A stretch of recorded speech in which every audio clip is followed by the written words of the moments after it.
नमस्कार. सध्या श्रावण महिना सुरू असा आणि श्रावणात आम्ही वेगवेगळे सण उत्सव साजरे करतात.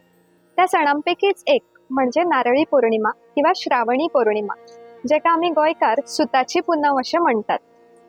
गोंय हे किनारपट्टेक लागीं असल्या कारणान हांगा रावपी जे लोक असा किंवा आमचे कोळी बांधव जे असा ते सुताच्या पुनवे दिसा समुद्राची पूजा करून तेका श्रीफळ म्हणजेच नाल्ल अर्पण करतात. आणि ह्या दिसा देवाक नाल्लाचे वेगवेगळे पदार्थ जसे पंचखाद्य असा किंवा सोयेची कापां असा, नारळी भात असा, हे गोड पदार्थ करून त्याचा देवाक नैवेद्य दाखयतात. आमच्या गोंयकाराचे जेवण हे नाल्ला शिवाय इनकम्प्लीट. आमचो रोस असू, कडी असू, भाजी असू, सगळ्या पदार्थांनी आम्ही सोय ही वापरतात. या नाल्लाचा आरोग्या खातीर सुद्धा खूप फायदो असा आणि ताचे वर्णन आयुर्वेद शास्त्रान केल्ले असा. नाल्लाक संस्कृत भाषेन दृढफल, श्रीफल, नालिकेर अशी सुद्धा नावा असतात. नाल्लाचे गुणांचे वर्णन करताना असे म्हटला की नाल हो गुणान स्निग्ध आणि थंड असा. शरीरातलो वातदोष आणि पित्तदोष, उष्णता कमी करपाक मदत करता, तसेच कफदोष वाडयता. नाल हो पचपाक जड अशेंय सांगला. सो ज्यांची पचन शक्ती खूप बरी असा, ज्यांका बरी भूक लागता, ज्यांचे पोट डेली साफ जाता, त्यांच्यानी नाल्लाचो वापर आहारात नक्की करचो. पण ज्यांची पचन शक्ती मंद असा, ज्यांका भूक कमी लागता, कॉन्स्टिपेशनचा प्रॉब्लेम असा, अशा लोकांनी शक्यतो नाल्लाचो सतत वापर किंवा खूप प्रमाणात वापर करप अवॉइड करपाचो. आता नाल्लाचे जे आम्ही वेगवेगळे भाग वापरता, तितूर आम्ही नाल्लाची सोय वापरता, नाल्लाचे उदक, नाल्लापासून रस काढून नाल्लाचे दूध जेका म्हणतात ते वापरता. तसेच नाल्लापासून तयार केल्ले खोबरेल तेल जे असा त्याचा वापर आम्ही आहारान करता. नाल्लाचे सोयेचे जेन्ना गुण वर्णन करता तेन्ना अशें म्हटलां की ती बलमांसप्रद म्हणजे फिजिकल स्ट्रेंथ, ताकद वाडोवपाक मदत करता, तशेंच मसल टिश्यूचे स्ट्रेंथ इम्प्रूव करता. त्याच प्रमाणे बस्ती शोधन म्हणजे ब्लॅडर क्लेन्सिंग करपाक मदत करता. सोय प्लस नाल्लाचे उदक हे दोन्ही ब्लॅडर क्लेन्सिंग करपाक मदत करता. हृदया खातीर सुद्धा सोय ही बरी म्हणून सांगल्या.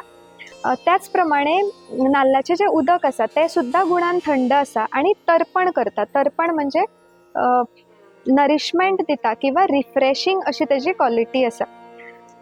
नाल्लाचे उदक जेन्ना आमी म्हणटा तेन्ना हांगा जून नाल्लाचे म्हणजे जो नाल आमी जेवणात वापरता तेजे उदक अपेक्षित असा. आडसर किंवा टेंडर कोकोनट. टेंडर कोकोनट नाल तन्न असल्या कारणान तेजे जे उदक असा ते पचपाक खूप हेवी जाता, तसेच शरीरातलो कफदोष वाडयता.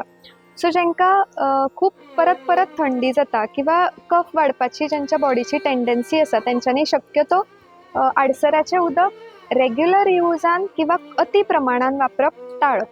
केन्नाय रिफ्रेशिंग म्हणून हे उदक पिवपाक हरकत ना, पण ज्या टेंडर कोकोनटाक ऑलरेडी कातली फॉर्म जाल्यार तेजे उदक घेवपाक कांयच हरकत ना.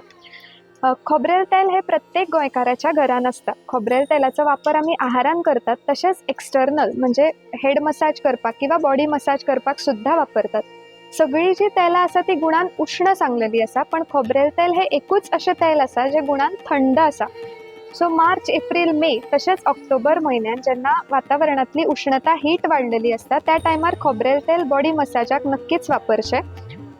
केसांचे आरोग्य सुद्धा हितूर बरे उरता. अर्ली ग्रेईंग ऑफ हेअर, हेअरफॉल यासारख्यो तक्रारी कमी जावपाक कोकोनट ऑयल खूप मदत करता. ज्यांका शरीरातली उष्णता वाढून हेडेक जाता, मायग्रेन जाता, त्यांच्यानी जर खोबरेल तेलान हेड मसाज केलो जाल्यार हेडेक कमी जावपाक सुद्धा मदत जाता. हे जे खोबरेल तेल असा ते जर बॉडी मसाजाक वापरले जाल्यार त्वचेचो वर्ण म्हणजे कॉम्प्लेक्शन सुद्धा सुधारपाक मदत जाता. तर अशें हे नाल्लाचो वापर आहारान नक्की करचो. सुताच्या पुनवेक नाल्लाचे गोडधोड पदार्थ जे असा तेय करून खावचे. नाल्लाचे जे दूध असा ते पौष्टिक म्हणून सांगला, पण पचपाक थोडेशे जड असा. शिरवळ्यां बरोबर किंवा पोळे तांदळाचे घावन जे असा त्याच्या बरोबर आम्ही हे नाल्लाचे दूध खाता ते खूप रुचीक सुद्धा लागता. त्याची क्वालिटीच रुचीप्रद अशी सांगला म्हणजे रुची निर्माण करता. जर तोंडाक चव ना जाल्यार नाल्लाचे रस काढून त्याच्यापासून सोलकडी, ओव्याची कडी किंवा लसणीची कडी करून नक्कीच पिवची. तितूर भूकूय वाडपाक मदत जाता, आहाराचे पचनूय बरें जाता आणि जिबेक रूच निर्माण जाता. तर अशी ही सोलकडी तर आमच्या आहारात असताच. नाल्लाचे बाकीचे जे भाग असा तेजोय वापर आहारान करचो आणि तेजे आरोग्यदायी लाभ सुद्धा तुम्ही सगळ्यांनी अनुभव करचे. सगळ्यांक सुताच्या पुनवेच्यो खूप शुभेच्छा. धन्यवाद.